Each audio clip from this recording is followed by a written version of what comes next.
പന്തലിടാൻ സ്ഥലമില്ലാത്തതുകൊണ്ട് എൻ്റെ പതിവ് മതിലിൽ പടർത്തുക എന്നുള്ളതാണ്. ഈ പാവൽ നന്നായി വളർന്നു പൂടാൻ തുടങ്ങിയിട്ടുണ്ട്. പക്ഷേ ഈ പൂക്കൾ കായില്ലാത്ത പൂക്കളാണ്.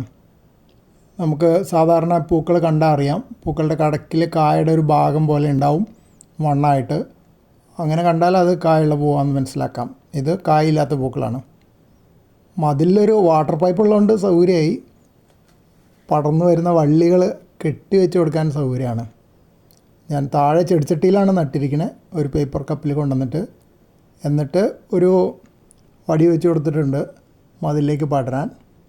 മതിലേക്ക് പടർന്നു കഴിഞ്ഞ് പിന്നെ അതിൻ്റെ വള്ളികൾ താഴേക്ക് വരുന്നുണ്ട്. ചില വള്ളികൾ അടുത്തുള്ള കറിവേപ്പും പിന്നെ ഒരു ചെറിയ ആപ്പിൾ ചെടിയൊക്കെ ഉണ്ട് അവിടെ, അതിൻ്റെ മുകളിലേക്കൊക്കെ വന്നു തുടങ്ങിയിട്ടുണ്ട്. അപ്പോൾ ഇങ്ങനെയൊക്കെ തന്നെയേ വളരാൻ പറ്റുള്ളൂ. പട്ടണത്തിൽ സ്ഥലമില്ലാത്തടത്ത് ചെറിയ പറമ്പൊക്കെ ആകുമ്പോൾ പച്ചക്കറി കൃഷി എന്നൊക്കെ പറഞ്ഞു കഴിഞ്ഞാൽ പരിമിതികൾ ഒരുപാടുണ്ട്. പക്ഷേ അതിലൊരു രസമുണ്ട്. ചെറിയ സ്ഥലത്ത് കൃഷി ചെയ്തിട്ട് കുറച്ചെന്തെങ്കിലുമൊക്കെ ഉണ്ടാകുമ്പോൾ കാണാനൊരു സന്തോഷമാണല്ലോ, നമ്മുടെ വീടിൻ്റെ മുറ്റത്ത് തന്നെ ആകുമ്പോൾ.